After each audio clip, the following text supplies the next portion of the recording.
प्यारे विद्यार्थियों, हम हाजिर हैं एक और वीडियो लेकर के। मैं आपका साथी, आपका दोस्त होस्ट ताराचंद्र। आज इस वीडियो में हम लोग बात करने वाले हैं कक्षा 10 के विद्यार्थियों ने जो पेपर सॉल्व किया था, वास्तव में उन प्रश्नों का क्या उत्तर होगा, यानी कि उत्तर कुंजी लेकर के हम हाजिर हैं इस वीडियो में। तो बिना समय गंवाएं हम शुरू करते हैं आज उत्तर कुंजी। पहला प्रश्न है कि निम्न में से कौन सा विकल्प सही है, यानी कि इसमें 4 ऑप्शन दिए गए हैं, उनमें से 3 ऑप्शन गलत हैं, एक इसमें सेलेक्ट करना है कि कौन सा सही है। तो पहला ऑप्शन आपका करेक्ट है कि यदि 2 त्रिभुज समान कोणीय हैं तो इनकी संगत भुजाओं का अनुपात इनकी संगत माध्यिकाओं के अनुपात के सदैव बराबर होता है। तो पहले वाले में फर्स्ट ऑप्शन आपका करेक्ट हो जाएगा। बात करते हैं दूसरे क्वेश्चन की। दूसरा क्वेश्चन है कि सही विकल्प का चयन करिएगा। सभी सर्वांगसम आकृतियाँ समरूप होती हैं, पहला ऑप्शन है। दूसरा, सभी समरूप आकृतियाँ सर्वांगसम होती हैं। तीसरा ऑप्शन कह रहा है कि 2 बहुभुज जिनके संगत कोण समान हो सर्वांगसम होते हैं या हो सकते हैं। मतलब एक तो ये कह रहा है कि होते ही हैं या संभवतः हो सकते हैं, यानी कि किन्हीं परिस्थितियों में नहीं होते हैं और किन्हीं परिस्थितियों में होते हैं। चौथा ऑप्शन कह रहा है कि 2 बहुभुज जिनको संगत भुजाओं की लंबाइयाँ समानुपाती हों समरूप होते हैं। तो याद रखेंगे इसमें सभी सर्वांगसम आकृतियाँ समरूप होती हैं, ये बात बिल्कुल सही है। इसके अलावा 2 बहुभुज जिनके संगत कोण समान हो सर्वांगसम होते हैं या हो सकते हैं, यह भी आपकी बात सही है। और 2 बहुभुज जिनकी संगत भुजाओं की लंबाइयाँ यदि समानुपाती हों तो वह समरूप होते हैं, यह भी आपका सही है। यानी कि पहला, तीसरा और इसके अलावा चौथा ऑप्शन जिसमें है डी में सही आपका, तो इसमें डी वाला विकल्प आपका सही हो जाएगा। बढ़ते हैं तीसरे क्वेश्चन की तरफ। कह रहे हैं कि 2 समरूप त्रिभुज का क्षेत्रफल क्रमशः 9 सेंटीमीटर स्क्वायर तथा 16 सेंटीमीटर स्क्वायर है, तो इसकी संगत भुजाओं का अनुपात क्या होगा। तो याद रखेंगे अगर जो क्षेत्रफल दिया और भुजाओं का अनुपात पूछता है तो हम क्षेत्रफल का अनुपात मतलब कि वर्गमूल ले लेते हैं। तो 3 का वर्गमूल हो जाएगा 9 का वर्गमूल हो जाएगा 3 और 16 का वर्गमूल हो जाएगा 4। तो ratio will be 3:4। First option correct हो जाएगा। फोर्थ कह रहा है कि एक समबाहु त्रिभुज ABC में यदि AD परपेंडिकुलर BC हो तो इसमें से कौन सा ऑप्शन करेक्ट है। तो यदि AD BC पर लंब होती है तो 3AB स्क्वायर यानी कि भुजा AB के वर्ग का 3 गुना जो होता है वह भुजा AD के वर्ग के 4 गुने के बराबर होता है, यानी कि C वाला ऑप्शन करेक्ट हो जाएगा। बात करते हैं 5वें क्वेश्चन की। कह रहा है कि यदि 6 मीटर तथा 11 मीटर ऊंचाई के 2 खंभे एक समतल मैदान पर ऊर्ध्वाधर इस प्रकार खड़े हैं कि इनकी पादों के बीच की दूरी 12 मीटर है, तो इन खंभों के शिखरों के बीच की दूरी कितनी होगी। याद रखेंगे त्रिभुज का ये प्रश्न है, तो इसमें 13 सेंटीमीटर ऑप्शन आपका करेक्ट हो जाएगा। 13 मीटर इसमें ऑप्शन जो है आपका करेक्ट हो जाएगा, यानी कि डी वाला करेक्ट होगा। बात करते हैं 6ठे क्वेश्चन की। तो कह रहा है कि अनुक्रम का मतलब श्रेणी से है, तो A/n = n × n-3/n+1 का 18वां पद जो A/n लिखा है ये बाई मिस्टेक हो गया, AN होगा। AN का मतलब होता है यनवा पद। आपने पढ़ा होगा, सॉल्व किया होगा जब क्वेश्चंस, तो आपको पता होगा कि AN का मतलब होता है यनवा पद। इसमें बाई मिस्टेक A/n लिख गया है। तो यनवा पद अगर जो इतना हो तो 18वां पद निकालिएगा, तो n की जगह पे मुझे 18 रख देना है, तो आंसर आपका आ जाएगा 32। लेकिन गलती से पेपर में 324 लिख गया था, तो उसको करेक्ट कर लिया गया है, यानी कि अगर जो ये प्रश्न आपका जो है वो हटा दिया जाएगा जब आपका आंसर के मतलब कि रिजल्ट आपका लॉन्च किया जाएगा, तो ये हटा दिया जाएगा। बात करते हैं 7वें प्रश्न की। प्रथम n सम प्राकृतिक संख्याओं का योग क्या होगा। तो याद रखना n+1 होता है, यानी कि फर्स्ट ऑप्शन आपका करेक्ट हो जाएगा। 8वें क्वेश्चन की तरफ बढ़ते हैं। यदि एक समांतर श्रेणी का प्रथम, द्वितीय और अंतिम पद क्रमशः A, B तथा 2A हैं तो पदों का योग क्या होगा। तो याद रखेंगे पदों का योग हो जाएगा 3AB/2B - A। पदों का योगफल का फार्मूला होता है SN = n/2 2A + n-1 × A। ठीक है, ये ध्यान रखेंगे। 9वें क्वेश्चन की तरफ बढ़ते हैं। यदि एक समांतर श्रेणी का प्रथम पद A यनवा पद B है तो इसका सार्वांतर क्या होगा। तो सार्वांतर D बराबर होता है दूसरा पद माइनस पहला पद, तो इसमें B वाला ऑप्शन करेक्ट हो जाएगा, B - A/n-1। 10वें क्वेश्चन की तरफ। श्रेणी लिखा है 1, 4, 7, 10 का 10वां पद कौन सा होगा। पहला, दूसरा, तीसरा, चौथा पद क्रमशः दिया है और इसका 10वां पद पूछ रहा है, तो A का मान हो जाएगा 1। ठीक है, फार्मूला आपको पता होगा, यनवा पद बराबर AN = A + n-1 × D। D निकाल लेंगे, इसको कैलकुलेट करेंगे फार्मूले में रख करके, तो इसका ऑप्शन आ जाएगा आपका 28, यानी कि इसका 10वां पद है वो 28 आ जाएगा। बात करते हैं 11वें प्रश्न की। यदि एक शंकु को इसके अक्ष के मध्य बिंदु से होते हुए क्षैतिज पर 2 भागों से काटा जाए तो ऊपरी भाग तथा शंकु के आयतन का क्या अनुपात होगा। तो इसमें आपका 1:6, यानी कि डी वाला ऑप्शन करेक्ट हो जाएगा। 12वें क्वेश्चन की तरफ बढ़ते हैं। यदि कह रहा है कि R त्रिज्या वाले एक ठोस गोले को पिघलाकर R ऊंचाई के एक शंकु के आकार में ढाला जाता है तो शंकु के आधार की त्रिज्या क्या होगी? तो याद रखेंगे आधार की त्रिज्या इसकी 2r हो जाएगी, यानी कि रेडियस का जस्ट डबल हो जाएगा। तो इसमें पहला ऑप्शन आपका जो है वो करेक्ट हो जाएगा। 13वें क्वेश्चन की तरफ बढ़ते हैं। एक शंकु में उपस्थित पदार्थ को समान त्रिज्या के बेलन के रूप में बदला जाता है। जब हम किसी एक आकार की वस्तु को दूसरे आकार की वस्तु में बदलते हैं तो आयतन में कोई परिवर्तन नहीं होता, ये याद रखेंगे। यदि बेलन की ऊंचाई 5 सेंटीमीटर हो तो शंकु की क्या ऊंचाई होगी? इसको जब आप कैलकुलेट करेंगे आयतन बराबर करके तो h की वैल्यू आएगी 10 सेंटीमीटर, यानी कि फर्स्ट वाला ऑप्शन आपका करेक्ट हो जाएगा। 14वें प्रश्न की तरफ बढ़ते हैं। 10 सेंटीमीटर भुजा वाले दो घन सिरे से सिरे तक जोड़े जाते हैं, यानी कि सटा के रखे जाते हैं, जिनकी भुजाएं 10-10 सेंटीमीटर हैं। इस प्रकार प्राप्त घनाभ का पृष्ठीय क्षेत्रफल ज्ञात करना है। तो लंबाई में 20 सेंटीमीटर लंबाई हो जाएगी। जब दो घनों को हम एक पास रखेंगे तो उसकी लंबाई 20 सेंटीमीटर हो जाएगी। चौड़ाई और ऊंचाई में कोई परिवर्तन नहीं होगा, वो 10-10 सेंटीमीटर ही रहेगी। तो इसका जब पृष्ठीय क्षेत्रफल हम लोग कैलकुलेट करेंगे तो इसका आएगा 1000 सेंटीमीटर स्क्वायर, यानी कि बी वाला ऑप्शन आपका करेक्ट हो जाएगा। बात करते हैं 15वें क्वेश्चन की। 64 सेंटीमीटर क्यूब आयतन वाले दो घन सिरे से सिरे तक जोड़े जाते हैं। इस वाले क्वेश्चन में आयतन दिया है, इसके पहले वाले क्वेश्चन में आपका भुजा दिया था। तो भुजा हम निकालेंगे तो 8 आपका हो जाएगा 4 चौको 16 चौको 64, यानी कि 4 सेंटीमीटर उस घन की भुजा हो जाएगी जिसका आयतन 64 सेंटीमीटर क्यूब है, यानी कि दोनों का जो भुजा है वो 4-4 सेंटीमीटर है। तो उसकी जो लंबाई होगी वो 8 सेंटीमीटर हो जाएगी, लेकिन चौड़ाई में और ऊंचाई में कोई परिवर्तन नहीं होगा, वो 4-4 सेंटीमीटर रहेगी। फिर कह रहा है कि उसको सटा के रख दिया जाता है तो प्राप्त घनाभ का क्या आयतन होगा? तो अगर फिर से फार्मूले में हम रखेंगे, उसको सॉल्व करेंगे तो इसमें ऑप्शन आपका आ जाएगा 128 सेंटीमीटर क्यूब। लेकिन याद रखेंगे गलती से यहाँ पे 120 सेंटीमीटर लिख गया था, उसको सही कर लिया गया है। बात करते हैं 16वें प्रश्न की। यदि यक्स और यन प्लस 3, जहाँ पे यक्स है वहाँ पे यन होगा। यदि यन और यन प्लस 3, यन प्लस 6 और यन प्लस जो है वो पहले में कह रहा है कि यदि यक्स और यन प्लस 3, यन प्लस 6, यन प्लस 9 तथा यन प्लस 12 एक समांतर माध्य तथा यन प्लस 12 का समांतर माध्य है।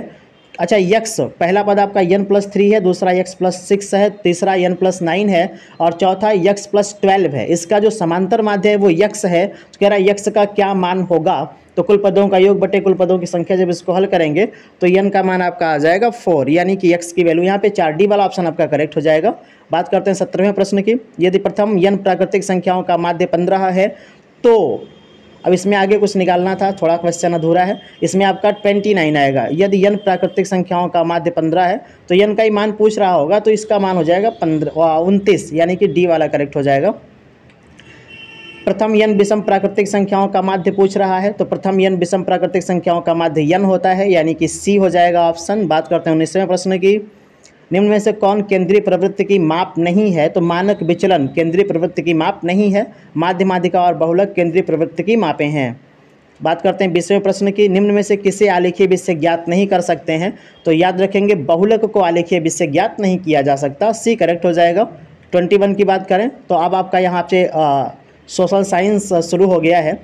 निम्न में से मित्र राष्ट्र किसे कहा जाता था? यानी कि कौन से मित्र राष्ट्र थे? तो ब्रिटेन, फ्रांस, रूस और अमेरिका, ये आपके थे मित्र राष्ट्र द्वितीय विश्व युद्ध के दौरान। तो ध्यान रखेंगे डी वाला ऑप्शन आपका करेक्ट हो जाएगा। त्रिनाद का होसे नामक उत्सवी मेला मूल रूप से क्या था? तो याद रखेंगे ये ईद जो था वो इसको इस रूप में भी मनाया जाता है। तो पहला ऑप्शन आपका करेक्ट हो जाएगा। 23 की तरफ बढ़ते हैं। अर्थशास्त्रियों के अनुसार अंतर्राष्ट्रीय आर्थिक विनिमय का प्रवाह क्या है? तो याद रखेंगे ये सभी, यानी कि भ्रम यहाँ पे श्रम होगा, फिर व्यापार और पूंजी, श्रम, व्यापार और पूंजी, यानी कि डी वाला ऑप्शन आपका करेक्ट हो जाएगा। 24 की तरफ बढ़ते हैं। मुद्रण की सबसे पहली तकनीक कहाँ विकसित हुई थी? तो पूर्वी एशिया चीन में। ठीक है, याद रखेंगे पूर्वी एशिया चीन में मुद्रण की सबसे पहली तकनीक जो थी वो विकसित हुई थी।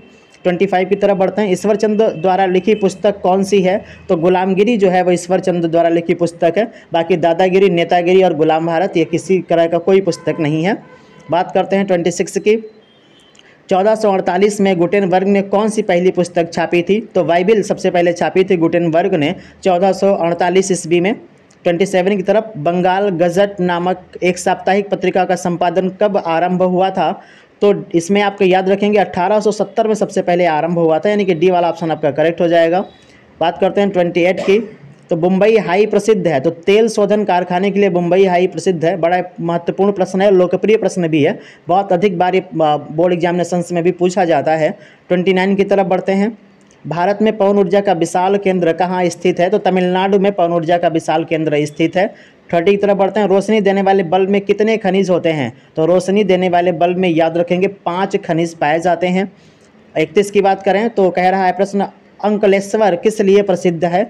तो अंकलेश्वर खनिज तेल के लिए बहुत ज़्यादा प्रसिद्ध है। 32 की तरफ बढ़ते हैं। अभी तक कुल कितनी संख्या में खनिजों की पहचान हो चुकी है? बहुत बढ़िया प्रश्न है ये। 2000 के तकरीबन खनिज की अभी तक पहचान की जा चुकी है, यानी कि पहला ऑप्शन करेक्ट हो जाएगा। 33 की तरफ बढ़ते हैं। चूना पत्थर का आधारभूत कच्चा माल है, तो याद रखेंगे चूना पत्थर का आधारभूत कच्चा माल है सीमेंट का, यानी कि जो सीमेंट है वो चूना पत्थर से बनाया जाता है। चूना पत्थर कैल्शियम कार्बोनेट इसको आप कहते हो, CaCO3 इसका रासायनिक सूत्र होता है। 34 की तरफ बढ़ते हैं। भारत में ताप विद्युत ग्रहों की संख्या कितनी है? तो याद रखेंगे 310 ताप विद्युत ग्रह भारत में अभी तक कार्य कर रहे हैं। बात करते हैं 35 क्वेश्चन की, तो निम्न में से कौन परिवहन साधन भारत में प्रमुख साधन है? परिवहन का सबसे बेहतरीन साधन भारत में कौन सा है? तो भारत में सड़क परिवहन ज़्यादा सक्सेस है अभी तक, यानी कि बी ऑप्शन आपका करेक्ट हो जाएगा। बात करते हैं हम लोग 36 की, कह रहे हैं सही विकल्प का इसमें से चयन करिएगा कि भारत में वायु परिवहन का राष्ट्रीयकरण सन 1953 में हुआ था। यही सही है कि भारत में वायु परिवहन का राष्ट्रीयकरण सर्वप्रथम 1953 में किया गया था। बाकी इसमें से 3 ऑप्शन जो हैं वो सही नहीं है, इनकरेक्ट है। बात करते हैं 37 की, गलत विकल्प का चयन करना है। कह रहा है कि इसमें कौन सा सही है? तो OIL की स्थापना 1959 में की गई थी, सही है। HVJ गैस पाइपलाइन की लंबाई लगभग 1220 किलोमीटर है, यह भी आपका सही है। दूरदर्शन का पहला प्रसारण भारत में 15 सितंबर 1954 को किया गया था, यह भी आपका सही है। वर्तमान भारत में 223 आकाशवाणी केंद्र है, ये आपका गलत है। भारत में इतने आकाशवाणी केंद्र अभी कार्य नहीं कर रहे हैं। 38 क्वेश्चन की बात करें अगर तो मैक्सिको में ओलंपिक खेल कब हुए थे? मैक्सिको में ओलंपिक खेल कब हुए थे? तो मैक्सिको में ओलंपिक खेल 1968 में हुए थे। 1968 में सर्वप्रथम यहाँ पर हुए थे ओलंपिक गेम्स। 39 की बात करें तो निम्न में से कौन प्रोटेस्टेंट धर्म का प्रतिनिधित्व करता है? नेशनलिस्ट पार्टियाँ, यूनियनिस्ट पार्टियाँ एवं अभी दोनों या इनमें से कोई नहीं? तो याद रखेंगे यूनियनिस्ट पार्टियाँ जो हैं वो प्रोटेस्टेंट धर्म का प्रतिनिधित्व करती हैं। 40वें क्वेश्चन की बात करें तो पीटर नॉर्मन किस देश से संबंधित है? तो ये ऑस्ट्रेलिया से संबंधित हैं, याद रखेंगे। बात करें 41वें की, तो उदासीन विलयन में हल्दी का रंग कैसा होता है? यहाँ से विज्ञान शुरू है। तो उदासीन विलयन में हल्दी का रंग पीला होता है और क्षारीय विलयन में भूरा लाल होता है, इसको याद रखेंगे। तो बी वाला ऑप्शन, सी वाला ऑप्शन आपका करेक्ट हो जाएगा, पीला। 42वें की तरफ बढ़ते हैं। निम्न में से कौन तनु अम्ल से हाइड्रोजन गैस मुक्त करेगा? तनु के बाद में अम्ल यहाँ छूट गया है, तो याद रखेंगे कि कौन तनु अम्ल से हाइड्रोजन गैस मुक्त करेगा। तो ये याद रखना है कि सभी धातुएं अम्ल से क्रिया नहीं करती हैं, केवल वही धातुएं अम्ल से क्रिया करती हैं जो विद्युत रासायनिक श्रेणी में आयरन या आयरन से ऊपर आती हैं। तो आयरन तो एक आपका मुक्त कर देगा यहाँ से। इसके अलावा इसमें याद रखेंगे कौन मुक्त करेगा में जिंक भी मुक्त कर देगा, आयरन भी मुक्त कर देगा और एल्युमिनियम भी मुक्त कर देगा, है ना। इसमें आपका जो प्रश्न था इसमें लगभग सभी धातुएं जो हैं वो मुक्त कर देंगी। इसको थोड़ा सा हम लोग देख लेंगे, इसमें कोई फॉल्ट हो गई है इस क्वेश्चन में। आगे क्वेश्चन की तरफ बढ़ते हैं हम लोग।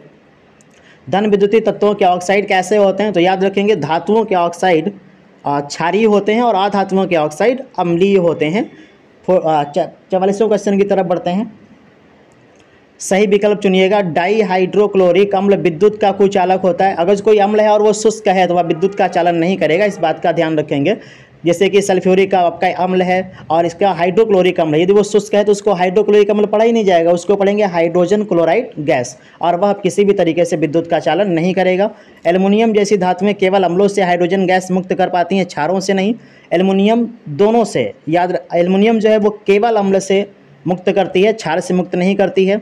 ओ एक अम्लीय ऑक्साइड है, O एक अम्लीय ऑक्साइड है, में थोड़ा फॉल्ट है। H2O एक अम्लीय ऑक्साइड है, तो H2O एक उदासीन ऑक्साइड है, याद रखेंगे ना, अम्लीय है और ना ही वो क्षारीय है। क्षार जल में घुलकर देते हैं, क्षार जल में घुलकर H+ देते हैं, यहाँ पर लिखा था, तो यह भी आपका ऑप्शन जो है वो इनकरेक्ट है। तो पहला वाला आपका जो है इसमें सही हो जाएगा। हाइड्रोक्लोरिक अम्ल विद्युत का कुचालक होता है, तो यही वाला ऑप्शन करेक्ट है। बाकी तीनों ऑप्शन इसमें क्या है वो इनकरेक्ट हैं। बात करते हैं 45वें क्वेश्चन की, तो इसमें बी वाला ऑप्शन आपका करेक्ट हो जाएगा। बढ़ते हैं 46वें क्वेश्चन की तरफ। किसी विलयन के लिए पीएच और पीओएच में क्या संबंध का योगफल क्या होता है? तो याद रखेंगे इसमें 14 इसका योगफल होता है पीएच और पीओएच का। 1 मेगा ओम कितने ओम के बराबर होता है? तो इसमें ए वाला ऑप्शन आपका करेक्ट है। इसमें आपका दिख नहीं रहा है, इसमें कोई समस्या है, लेकिन ए वाला ऑप्शन इसमें आपका करेक्ट है। 48 क्वेश्चन की तरफ बढ़ते हैं। ओम का नियम किसने दिया था? तो याद रखेंगे ओम का नियम दिया था जॉर्ज साइमन ओम ने। इनका पूरा नाम था जॉर्ज साइमन ओम। इन्होंने वो नियम दिया था। 49वां क्वेश्चन कह रहा है कि निम्न में से विद्युत रोधी है? तो डायमंड विद्युत रोधी है। नाइक्रोम, मरकरी और मैग्नीज जो हैं ये आपके विद्युत के सुचालक होते हैं। 50वां क्वेश्चन की तरफ बढ़ते हैं। आधा पड़ाव पूरा हो चुका है लगभग। विद्युत उपकरणों में श्रेणी क्रम में जोड़ने पर परिपथ का कुल प्रतिरोध क्या होता है? तो याद रखेंगे परिपथ का कुल प्रतिरोध बढ़ जाता है। 50 क्वेश्चन के बाद हम अगले क्विज की जानकारी दे दें। तो प्रिय विद्यार्थियों, आप सभी को विदित है कि क्विज का 6ठा संस्करण अक्टूबर में प्रस्तावित है। परीक्षा 26 अक्टूबर को प्रस्तावित है और जो फॉर्म यानी कि रजिस्ट्रेशन जो प्रक्रिया है वो 10 मई से शुरू कर दी गई है। फीस में कोई परिवर्तन नहीं है और 1 जून तक हर क्लास की लगभग बुक्स जो हैं वो अवेलेबल हो जाएंगी। आप सभी अतिशीघ्र रजिस्ट्रेशन कराना सुनिश्चित करें और सिलेबस प्राप्त करके गर्मी की छुट्टियों का पूरा फ़ायदा उठाते हुए बेहतरीन तैयारी करें। बात करते हैं 91वें क्वेश्चन की तरफ। 10 वोल्ट 10.5 एम्पियर के बल्ब प्रति सेकंड कितने जूल ऊष्मा ये उत्पन्न होगी इनसे? तो याद रखेंगे 10.5। इसमें भी ऑप्शन आप देख लीजिएगा, थोड़ा सा ऑप्शन में थोड़ा छोटा हुआ है, तो ऑप्शन सी आपका जो है वो करेक्ट हो जाएगा। बात करते हैं 52 क्वेश्चन की। यदि हम किसी चालक के प्रतिरोध को दोगुना कर दें तो याद रखेंगे उसमें ऊर्जा भी दोगुनी रहेगी, उसमें कोई परिवर्तन नहीं होगा। बात करते हैं 53 क्वेश्चन की। तो निम्न में से कौन सा विद्युत ऊर्जा का मात्रक है? तो वाट और सेकंड विद्युत ऊर्जा का मात्रक है। 54 किसी तार की लंबाई उसकी प्रारंभिक लंबाई की 3 गुनी कर दी जाए तो उसका प्रतिरोध हो जाएगा। तो उसका जो प्रतिरोध है वह भी आपका 3 गुना ही रहेगा, उसमें कोई परिवर्तन नहीं होगा। 55वां क्वेश्चन, सही विकल्प का चयन करना है कि हार्मोन रुधिर द्वारा गति करते हैं। तो हार्मोन रुधिर द्वारा ही गति करते हैं, याद रखेंगे। यानी कि इसके अतिरिक्त जो 3 विकल्प हैं वो आपके गलत हैं। 56वें क्वेश्चन की तरफ बढ़ते हैं। साइटोकाइनिन सर्वप्रथम कब प्राप्त किया गया था? तो साइटोकाइनिन को सबसे पहले 1956 में प्राप्त किया गया था। 57वां क्वेश्चन कह रहा है कि रीढ़ की हड्डी किसकी रक्षा करती है? तो रीढ़ की हड्डी मेरुरज्जु की रक्षा करती है, यानी कि ए वाला ऑप्शन करेक्ट हो जाएगा। 58वां क्वेश्चन कह रहा है कि मनुष्य के अग्नाशय में निर्मित होता है। तो मनुष्य के अग्नाशय में इंसुलिन जो है वो निर्मित होता है। 59वां क्वेश्चन कह रहा है कि मादा लिंग हार्मोन है तो एस्ट्रोजन ये मादा लिंग हार्मोन के अंतर्गत आता है। 60वें क्वेश्चन की तरफ बढ़ते हैं कि ऑक्सीटोसिन का स्रवण किस ग्रंथि से होता है? तो याद रखेंगे पिट्यूटरी ग्रंथि से होता है, इसको मास्टर ग्रंथि के नाम से भी जानते हैं। 61वां कह रहा है कि त्यागपत्र किस विधा की रचना? हिंदी यहाँ से शुरू हो जाता है। तो त्यागपत्र जो है वो उपन्यास है, ना निबंध है, ना कहानी और ना ही नाटक है, यह उपन्यास के अंतर्गत आता है। 62वां क्वेश्चन कह रहा है कि निम्न में से कौन सी रचना जयशंकर प्रसाद की नहीं है? तो इसमें से चारों में से कोई एक रचना जो जयशंकर प्रसाद की नहीं है। तो तितली है, ठीक है, चंद्रगुप्त है, कामना भी है, लेकिन चंद्रकांता इनकी रचना नहीं है, यानी कि बी ऑप्शन आपका करेक्ट हो जाएगा। बात करते हैं 63, आंधी किसकी रचना है? तो आंधी जयशंकर प्रसाद की रचना है। बात करते हैं 64वें क्वेश्चन की। 11 वर्ष का समय किस विधा की रचना है? ये रचना पूछ रहा है कि किस विधा की रचना है। तो 11 वर्ष का जो समय है वह एक कहानी है। 65वां क्वेश्चन कह रहा है कि साहित्य शिक्षा किसकी रचना है? तो साहित्य शिक्षा जो है वो पद्मलाल पुन्नालाल बख्शी की रचना है। 67वें क्वेश्चन की तरफ बढ़ते हैं। निम्न में से कौन सा निबंध संग्रह नहीं है? इसमें से सूरज का ब्याह ये निबंध संग्रह नहीं है, बाकी बट पीपल, उजली आग और मिट्टी की ओर यह निबंध के अंतर्गत आते हैं। 67वां कह रहा है कि रामधारी सिंह दिनकर को किस सन में ज्ञानपीठ पुरस्कार दिया गया था? तो 1972 में इनको ज्ञानपीठ पुरस्कार दिया गया था। 68वां कह रहा है कि कालिदास किस विधा की रचना है? तो कालिदास आलोचना है, याद रखेंगे कालिदास जो है इसकी विधा आलोचना है। 69वां क्वेश्चन कह रहा है बर्फ़ की गुड़िया किसकी रचना है? तो बर्फ़ की गुड़िया ये भारती की रचना है, जयप्रकाश भारती की रचना है बर्फ़ की गुड़िया। 70वां क्वेश्चन कह रहा है कि जसवंत सिंह द्वारा लिखित भाषा भूषण में कुल कितने दोहे हैं? तो भाषा भूषण में कुल 212 दोहे शामिल हैं।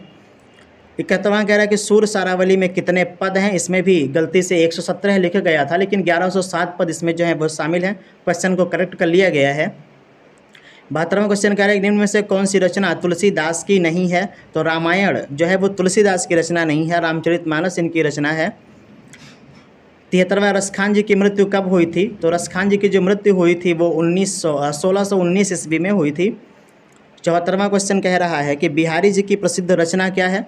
तो बिहारी सतसई, बड़ा सिंपल सा क्वेश्चन था ये, बिहारी सतसई बिहारी जी की रचना, बाकी सूरसागर, पल्लव और यामा ये नहीं है। मेरा परिवार किसकी रचना है? तो मेरा परिवार महादेवी वर्मा की एक अद्भुत रचना है। क्षेत्र वगैरह सही विकल्प का चयन कीजिएगा। महादेवी वर्मा का संबंध शुक्ल युग से है, यह वाला भी ऑप्शन सही है। गणेश शंकर विद्यार्थी का संबंध द्विवेदी युग से है, यह भी आपका सही है। और माखनलाल चतुर्वेदी का संबंध भी शुक्ल युग से है, यह भी आपका सही है। और मतवाला पंथ की रचना है, मतवाला ये पंथ की रचना नहीं है, याद रखेंगे। तो पहला, दूसरा और तीसरा यानी कि तीनों ऑप्शन इसमें आपके करेक्ट हैं।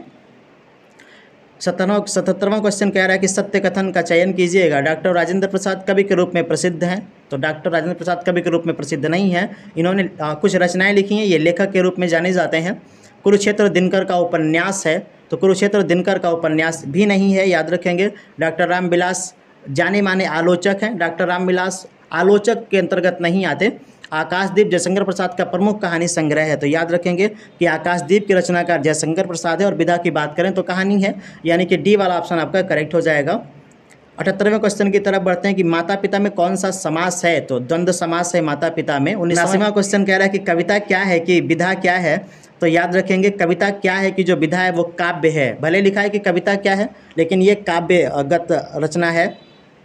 80 नंबर का क्वेश्चन कह रहा है कि मंगला प्रसाद पारितोषिक पुरस्कार रामचंद्र शुक्ल के किस कृति को प्राप्त है? तो इन सब रचनाएं इसमें रामचंद्र की हैं, लेकिन इसमें देखना ये है कि इसमें से किस रचना पर उन्हें मंगला प्रसाद पारितोषिक पुरस्कार दिया गया था। तो चिंतामणि पर उनको एक निबंध संग्रह है, इस पर उनको मंगला प्रसाद पारितोषिक पुरस्कार प्रदान किया गया था। 81वां क्वेश्चन कह रहा है, इंग्लिश शुरू हो गया कि he said how beautiful the flowers, इसको चेंज करना इनडायरेक्ट में, तो ही क्लैम्ड हो जाएगा, he claimed that the flowers is very beautiful, यानी कि डी वाला ऑप्शन आपका करेक्ट हो जाएगा। 82 नंबर क्वेश्चन कह रहा है कि change into indirect speech he said to me thanks, इसको चेंज करना है इनडायरेक्ट में, तो ही हो जाएगा ही थैंक्ड मी, उसने मुझे धन्यवाद दिया।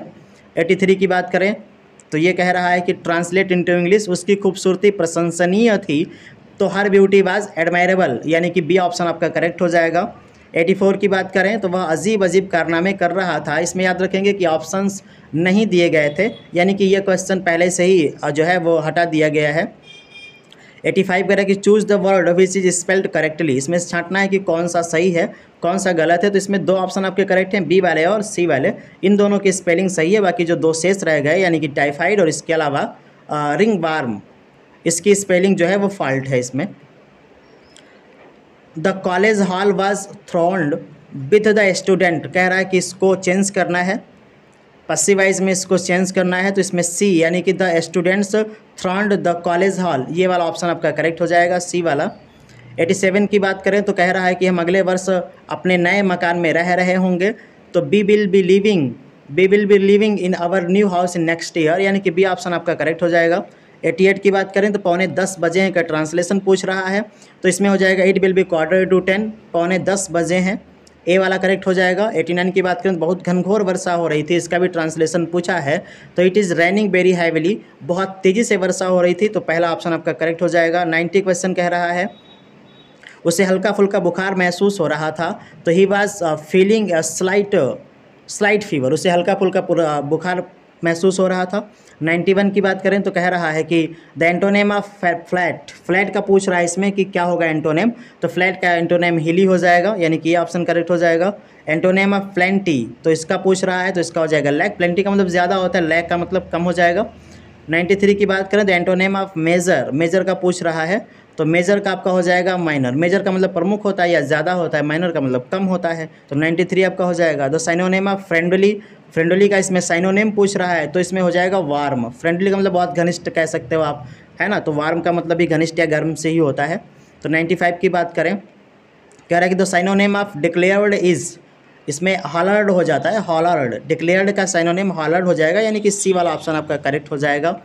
फिर आपका कह रहा है 96 का गॉसिप्स का पूछ रहा है, गॉसिप्ड का क्या होगा साइनोनेम, तो गॉसिप्ड का हो जाएगा विस्पर्ड, है ना, गॉसिप्ड मतलब समझ रहे हैं विस्पर्ड बुदबुदाना होता है, तो ए आपका ऑप्शन करेक्ट हो जाएगा। 97 बोल रहा है कि साइनोनेम ऑफ इंजॉयबल का साइनोनेम पूछ रहा है, तो इसका हो जाएगा फेस्टिव, इंजॉयबल का हो जाएगा फेस्टिव।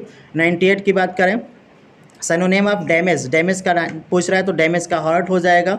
99 की बात करें तो 99 कह रहा है कि साइनोनेम ऑफ हम्बल का पूछ रहा है, हम्बल का इसमें पूछ रहा है कि हम्बल का क्या होगा, तो मॉडेस्ट हो जाएगा, हम्बल का साइनोनेम मॉडेस्ट हो जाएगा। 900 की बात करें, साइनोनेम ऑफ डेंस, डेंस का क्या हो जाएगा, डेंस का थिक हो जाएगा। डेंस का मतलब घना होता है और थिक का मतलब पतला होता है। तो ये थे कक्षा 10 के विद्यार्थियों के उत्तर कुंजी। आप अपने उत्तर के मिलान कर लें, अंदाज़ा मोटा मोटा आपको लग जाएगा कि कितने क्वेश्चन सही हैं और रिजल्ट क्या होने वाला है। और ये वीडियो अपने लोगों को शेयर कर दें। नए हैं तो चैनल को सब्सक्राइब कर लें। धन्यवाद।